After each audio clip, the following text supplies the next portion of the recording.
Welcome to Meadtasters, Episode 1, with my guest Joe Vinciguerra and myself, Christian Doing, where today we're going to taste Melovinos all night long, and also taste Joe's homemade Metheglin mead.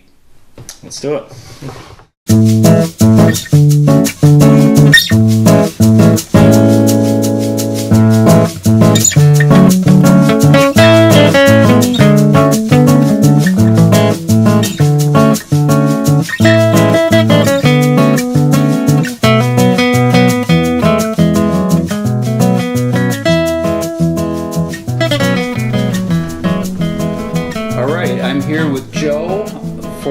First episode of Meadtasters. Joe, I appreciate you meeting with me. Sure, thanks for having me. Pretty awesome. Joe is a Got Mead Facebook moderator, correct? Yes. I see him all over the message boards or the Facebook groups anyways. Yep. Yeah, I'm also involved in the Modern Mead Makers group, American Mead Makers, Western New York mead making groups. Excellent. Yeah.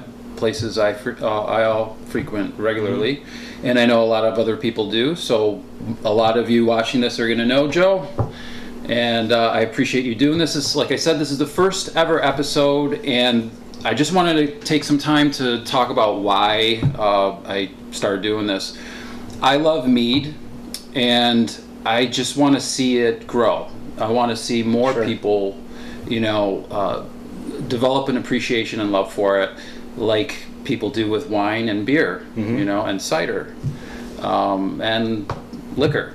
And anyhow, mead, has made a resurgence, but I want to be a part of helping speed that up a little bit. So I want to, promote mead and meaderies that are making high quality mead. So I think that if there's more exposure to these meaderies that are out there, to the masses, then that will speed up the ability for mead to grow, and also up the game and standards for mead, and the quality will just go up. So it just benefits everybody. The other thing is I just want to have fun. I want to have fun meeting other mead makers of like mind. I'm a home mead maker. Joe's a home mead maker, and most people who love mead tend to be home mead makers, and I just want to. Just because it's hard to find right now. It is, yeah, absolutely. It's getting easier, though. That's for sure. It is, yeah. Like you said, your Wegmans is starting to carry it now. I know Premier.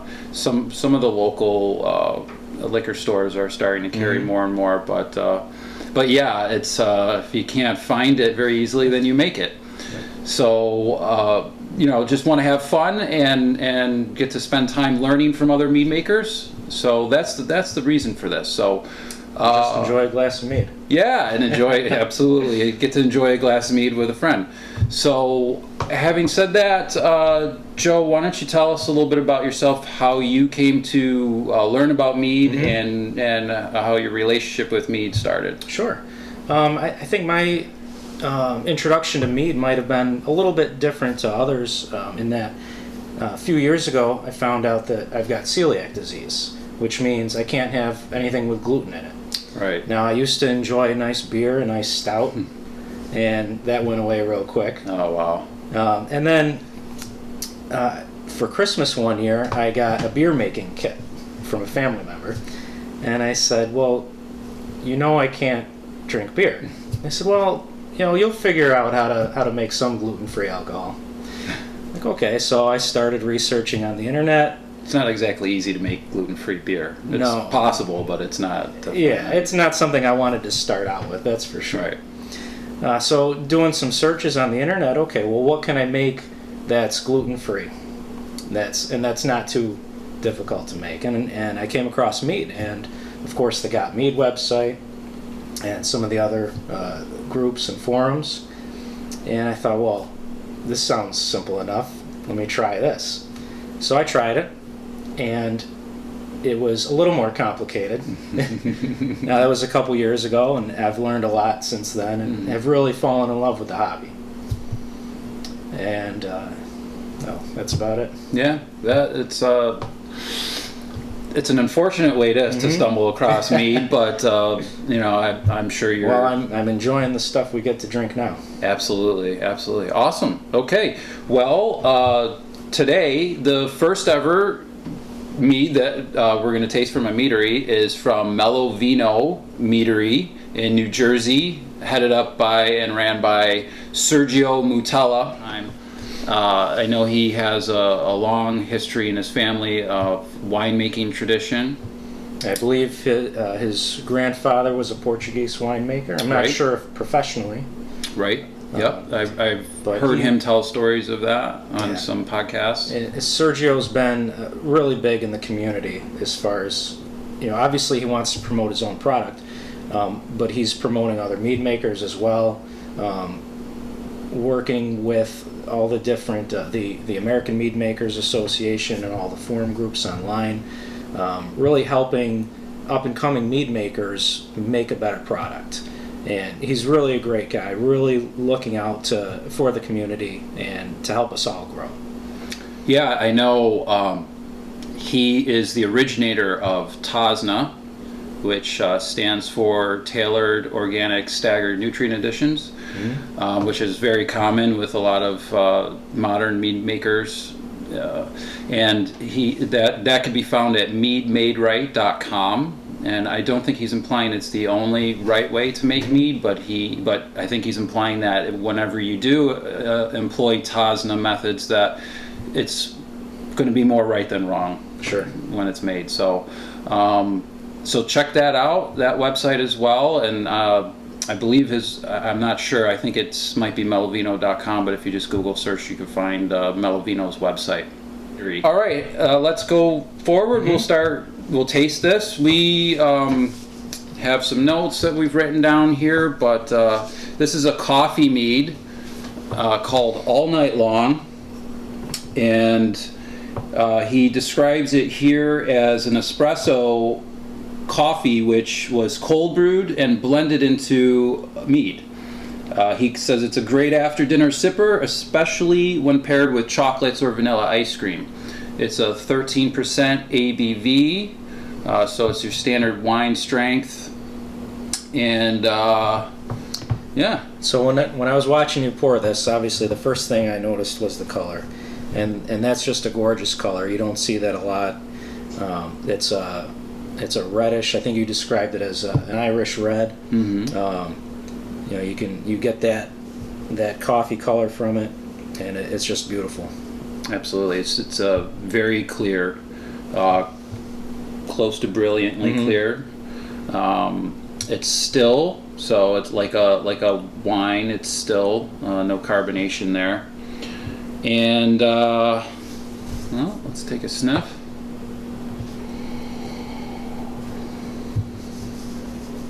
Yeah, I really get a lot of honey and a lot of coffee. Yeah, that coffee hits right away, and it's good. You know, it's not like those bitter coffee aromas. It smells like a nice smooth espresso. Absolutely.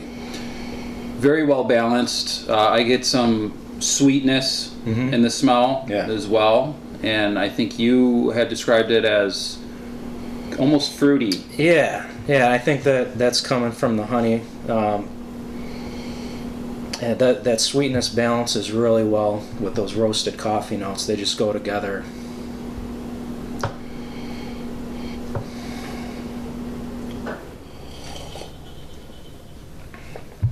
Nice full mouthfeel.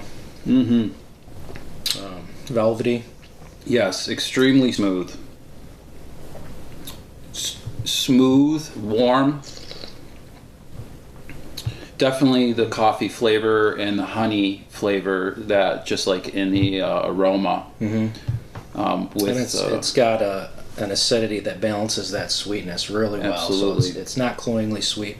It's definitely a dessert wine. Yep. But it's really well balanced. As he recommended, after dinner. Yeah, and with those roasted coffee notes, along with the honey, I get like a caramel, almost a creme brulee kind of effect in the mouth, and I agree. Coffee and desserts. Yeah, absolutely. Excellent. That's very good. So I've thought about making a coffee mead myself. I've seen other people in the forums making coffee meads, and I love coffee. I'm a big coffee drinker. I try this, and I don't want to try making a coffee mead anymore. I'm just going to buy it. I mean, I think coffee meads, I don't know if I've seen it as common lately as I did maybe last year or the year before, but it definitely is a popular mead that people like. And I know the Mead House, I don't know if you listen to the Mead House podcast, those guys had made it a mission of theirs to try to make something just like this. And I remember they tasted this and they were like, that is exactly what we want to do, but we haven't been able to do it. So I think they may have given up. I'm not going to try to do it better. I know I made one once, just one time, that I think I needed to balance it with a little more sweetness. I tend to like dry things. That's what I prefer. I'm not a sweet guy. But this is excellent. So I think you're a sweet guy. Thanks. I appreciate that. Make me blush. But how I did it was I just cold brewed it for 24 hours in secondary. Okay. So, and the coffee flavor came out pretty good. I'm not going to say it was anywhere near as good as this, but I just went to the grocery store, picked out an organic. I think it was a medium roast I went with. Okay. I've heard some people talk about lighter roasts maybe work better. This is an espresso bean, so maybe that's why it's pretty intense, but it's not bitter at all, like you had said before. But I mean, if you want to impress people with a coffee mead instead of making your own, maybe want to recommend this. Oh, absolutely. Until you can get yourself to this point, which, hopefully someday. And I've tried a lot of Sergio's stuff, and he's an excellent mead maker. I got a wide selection of his stuff. Midnight Jack was one of them. I've tried a couple of his. He makes some low ABV carbonated meads now, some session meads. And I haven't found a thing of his that I don't like. Yeah. He's really great at what he does. You're not the only one to say that. Yeah, and he's not paying us. No, no, there's no compensation for this. This is just a couple of guys that just love mead and just want to promote it. So that's, we're not yet. Sergio doesn't even know we're doing this, so we'll tag him in it later. Yeah, absolutely. So maybe get some free meat out of it. Yeah, I hope that would be great. I'd never turn that down at all. All right, so changing gears a little bit, we're going to next taste some of Joe's homemade mead, which is a Metheglin. And I wanted to talk about Metheglins a little bit. So for those of you who don't know, Metheglin is an herb and spiced mead, or herb or spiced mead. It's actually, I've heard it that it could be, we talk about traditionals being just honey, water, and yeast. Right. And that is what is commonly known as a traditional in the mead world. But I guess there's some books out there, some old books that describe like traditional mead, truly traditional mead, as like actually being Metheglins. Sure. Well, it depends on what you want to call what you mean by traditional. Right. In tradition, a lot of mead was made with those herbs and spices. Right. Absolutely. And I think in a lot of people's traditions, and by the BJCP definitions now, traditional, like you said, is honey, water, yeast. Yep. Of course, you can oak that. As long as you don't have any other spices or fruits as the characters in that mead. Right. Now, this is actually a Metheglin. True. Coffee beans are considered a spice by the BJCP. So, this is another Metheglin we're trying right here. Yeah, absolutely. Coffee mead is a Metheglin. So I had printed out some things on what the BJCP talks about, which I don't have in front of me, but going by memory, it talks about some ways, different ways of making Metheglins. You can add your spices, your herbs or spices in primary, which I believe is hard to control because it's gonna extract that flavor. You don't really have control over the extraction of the flavor. Especially as you're learning, you don't understand yet how those flavors are going to extract and evolve over time. Right. So if you're putting it in primary, it can be more difficult to taste it and understand when you've got enough of that spice flavor in there, because those flavors are evolving so quickly when you're in primary. And would you say that there's more likeliness of those delicate flavors and aromas to be blown off from fermentation? What's your experience with that? If you that is my experience with it, and I'm by no means an expert. But I do all my spices in secondary because as I'm learning, I find it easier to control it that way. There have been a handful of times I've put spices in primary, and I found that it was exactly like we said. I couldn't control those flavors quite where I wanted them to be. And when putting the same amount of spice in primary, a lot of those delicate flavors and aromas did seem to blow off as we talk about. Okay. So that has been my experience with it. Probably would be more likely if you have a very vigorous fermentation as well. Yeah. And that's not to say it can't be done in primary. And there are professional mead makers who are doing a fantastic job putting all those ingredients in primary. Okay. Yep.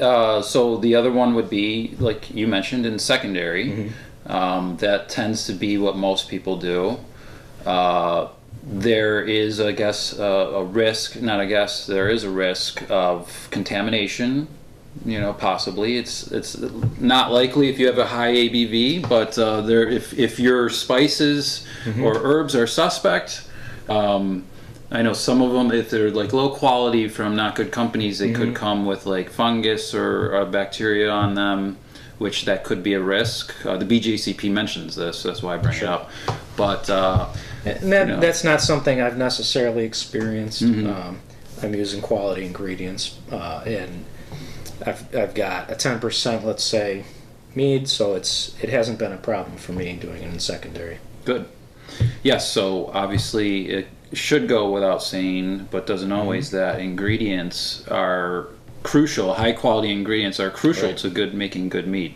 So, as well as sanitization practices. So, and then there's making a tea. Yes. Some people will make a tea of their herbs and spices, and then add that, to their liking, enough to their liking. So that's not something I've ever, almost like done. a tincture.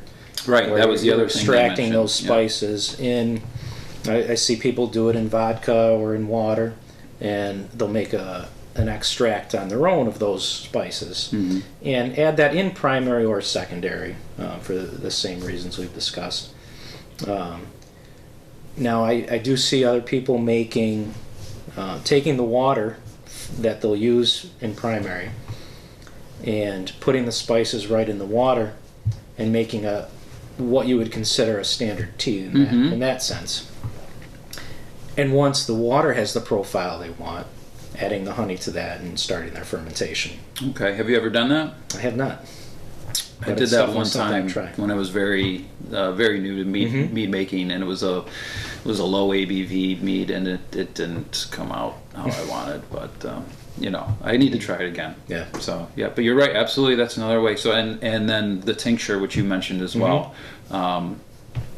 Putting herbs and spices in alcohol like vodka, letting them soak, macerate, and then filtering off the plant matter, and then you have extract that you could add. And I think it's really important also to point out is that there's no right way to do this. I have my process. Other people have different processes that works for them, and they can make great mead either way. Absolutely. So experimentation. That's how you get good at this type of stuff. So let's talk about yours and taste it as well. So do you want to talk about it first and then taste it? Let me grab a glass and we'll pour it and get it in front of us. Okay, sounds good. All right. So Joe, you have your homemade Metheglin mead. Yep. And do you want to taste it first? Well, yeah. Let's give it a taste, and then I'll tell you about it. I think there's an interesting story that goes with this one. Not so much a story, but more lessons learned. Okay. I think that can help some people. So, sounds good. Cheers. Cheers. I love that aroma. I love it. It's very, very spicy. Mm-hmm. Very spicy. Not hot spicy, but... Yeah, so it's 10%. It's carbonated. And it's Metheglin, like you said. It's got a lot of those pumpkin spice type spices. The cinnamon, nutmeg, ginger. Definitely pick up on that through the bouquet. Vanilla bean. And then I back sweetened this with a little bit of honey, buckwheat honey, and brown sugar. That is delicious. It's expressing honey very well. And I do. Now that you say brown sugar, I do pick up on a hint of that, which is nice. Though it's a nice compliment with the honey. And it's on the sweeter side. I think the carbonation really balances it, though. It almost tastes like a soda. It tastes like an alcoholic soda. Yeah, absolutely. It doesn't have that cloying sweetness. No, but it's like I said, it's balanced with the acidity and the sweetness together. It's got a very nice golden color to it as well, and it's clear. It's clear. It's a good looking mead. Thanks. And it's got just enough carbonation, I would say, to really improve the body, the mouthfeel, but not too much like a picture you shared with everyone of this at one point in time. Yeah, so this is the first mead that I tried carbonating. The first thing I've ever carbonated. And it's a learning curve. So I posted on the forums a nice glass full of bubbles and not much mead. lots of head retention. Oh yeah. But so I dialed back the pressure and got some really nice pleasant carbonation on it now. It looks perfect. Thanks. The bubbles. So I want to tell you how this glass came to be. I had it in my mind that I was going to make a blueberry traditional. So I went online, I found some blueberry honey. Now I've had blueberry honey before, and typically with blueberry honey you'll get a little bit of that blueberry flavor in there. It's not going to taste like a mouthful of blueberries, but you can taste the blueberry character in it. There should be at least a hint. Yeah. So I bought this online, and I try to buy everything local and taste all my honeys before I buy them. This one I bought sight unseen, if you will. And I got it in the mail and I gave it a sniff. And it smells good. It's good honey. I don't get any blueberry character from it, though. I get a lot of earthiness. Something you'd expect more from, let's say, a buckwheat. Not that barnyard buckwheat. That earthiness, maybe a little resinous, some spicy notes. It's a great honey. Just not quite what I was expecting, but I had my mind set that I was going to make a blueberry traditional. Now, as I'm tasting the honey, I can get a little bit of that blueberry character in the back end. Yep. So I fermented this with 71B and the Rouge Berry from Scott Labs to try to highlight some of those berry notes that I knew weren't really in there, but I had my mind set on making a blueberry traditional. So I got that fermenting, and I'm still getting those resinous, spicy notes in there. As my wife was tasting it, she mentioned root beer as a flavor component in that. Absolutely. And definitely picked up on that when you mentioned that. Yeah, and again, I was just too headstrong about it. I was like, no, I'm making a blueberry traditional. I told you that. Man knows what he wants. Yeah. So no matter how badly it's going. So that was done fermenting, and it smelled okay. It didn't smell like a blueberry traditional. It didn't taste like a blueberry traditional, but it was good. I fermented it dry, 10% alcohol, and it was probably the best dry mead I ever made. Now, it wasn't what I was trying to do, though. It did have a great mouthfeel. It had those earthy, spicy notes, and it was bone dry, and I was enjoying it, which was unusual for me. So I really should have left it right where it was. I agree, just because that's like one of my missions is to make a really delicious, well-made dry traditional. Sure. I love traditionals, but I don't love sweet. Yeah. So, I mean, off-dry, semi-sweet is fine, but like a bone-dry traditional, which is supposed to be really difficult. Yeah, this was right out of primary, a couple weeks after primary. Yep. Yeah, I did. And then you changed it. And then I changed it. So I wanted still worked out. Well, I wanted it to be semi-sweet. So I back-sweetened it I stabilized it. That's important. I stabilized it with my potassium metabisulfite and potassium sorbate. And then I back-sweetened it with that same blueberry honey. And all of a sudden, all the nice pleasant flavors just dropped out. I still had the aroma, but there was nothing left in the flavor. Okay. I don't know how that happened, or I don't know the science behind it.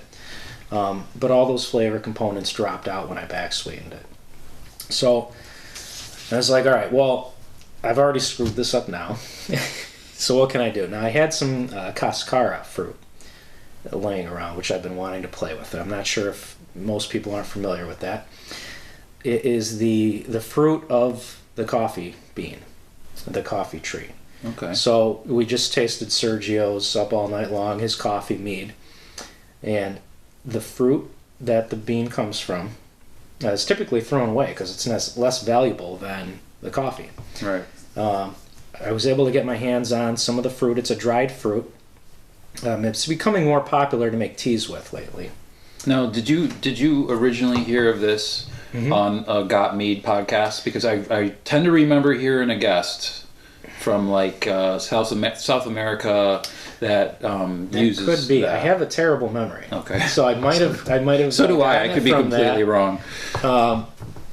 And either way, I was able to find a coffee house in town that sells it packaged like a bag of coffee, and you can make a tea with it.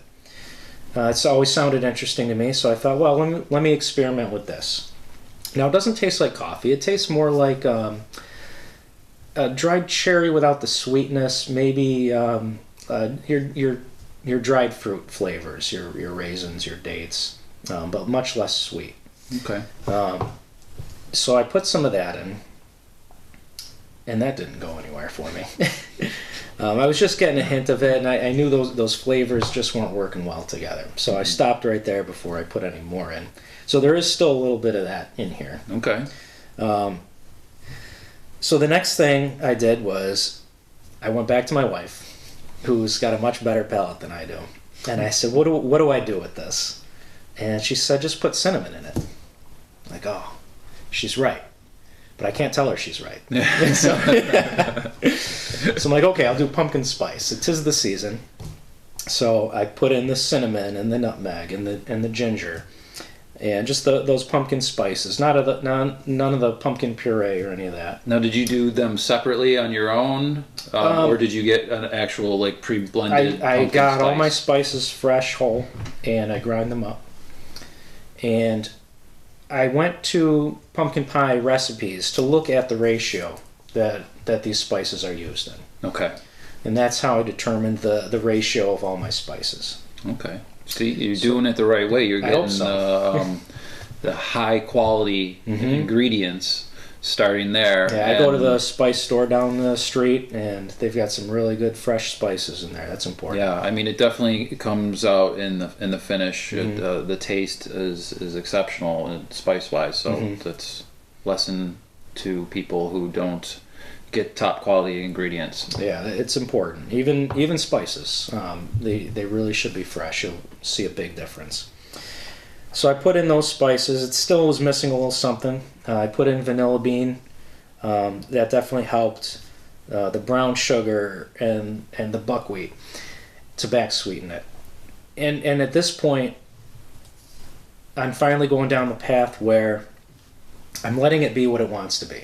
This was an earthy, resinous, spicy honey, and I wanted it to be fruity, and it just wasn't going to happen.